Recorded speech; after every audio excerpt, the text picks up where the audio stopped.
الف لام میم، یہ کتاب یعنی قرآن مجید، اس میں کچھ شک نہیں کہ اللہ کا کلام ہے، پرہیزگاروں کے لیے رہنما ہے۔ لوگو، جو کتاب تم پر تمہارے پروردگار کے ہاں سے نازل ہوئی ہے اس کی پیروی کرو اور اس کے سوا اور رفیقوں کی پیروی نہ کرو، اور تم کم ہی نصیحت قبول کرتے ہو، اور تمہارے پروردگار کی باتیں سچائی اور انصاف میں پوری ہیں، اس کی باتوں کو کوئی بدلنے والا نہیں، اور وہ سنتا ہے، جانتا ہے۔ اور اکثر لوگ جو زمین پر آباد ہیں گمراہ ہیں، اگر تم ان کا کہا مان لوگے تو وہ تمہیں اللہ کا رستہ بھلا دیں گے۔ یہ محض گمان کے پیچھے چلتے اور نرے اٹکل کے تیر چلاتے ہیں۔ تمہارا پروردگار ان لوگوں کو خوب جانتا ہے جو اس کے رستے سے بھٹکے ہوئے ہیں، اور ان سے بھی خوب واقف ہے جو رستے پر چل رہے ہیں۔ بھلا یہ قرآن میں غور کیوں نہیں کرتے؟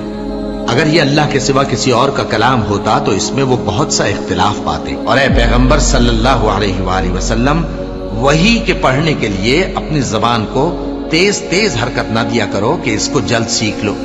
اس کا جمع کرنا اور پڑھانا ہمارے ذمے ہے، سو جب ہم اسے پڑھا کریں تو تم اس کو سنا کرو اور پھر اسی طرح پڑھا کرو، پھر اس کے معانی کا بیان بھی ہمارے ذمے ہے۔ اور اپنے پروردگار کی کتاب کو جو تمہارے پاس بھیجی جاتی ہے پڑھتے رہا کرو، اس کی باتوں کو کوئی بدلنے والا نہیں، اور اس کے سوا تم کہیں پناہ بھی نہیں پاؤ گے۔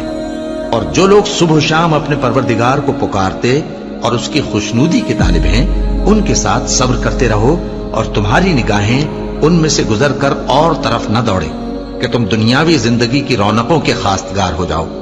اور جس شخص کے دل کو ہم نے اپنی یاد سے غافل کر دیا ہے اور وہ اپنی خواہش کی پیروی کرتا ہے اور اس کا کام حد سے بڑھ گیا ہے، اس کا کہا نہ ماننا۔ اور کہہ دو کہ لوگو، یہ قرآن تمہارے پروردگار کی طرف سے برحق ہے، تو جو چاہے ایمان لائے اور جو چاہے کافر رہے۔ ہم نے ظالموں کے لیے دوزخ کی آگ تیار کر رکھی ہے جس کی قناتیں ان کو گھیر رہی ہوں گی، اور اگر فریاد کریں گے تو ایسے کھولتے ہوئے پانی سے ان کی داد رسی کی جائے گی جو پگھلے ہوئے تانبے کی طرح گرم ہوگا، اور جو ان کے چہروں کو بھون ڈالے گا۔ ان کے پینے کا پانی بھی برا اور آرام گاہ بھی بری۔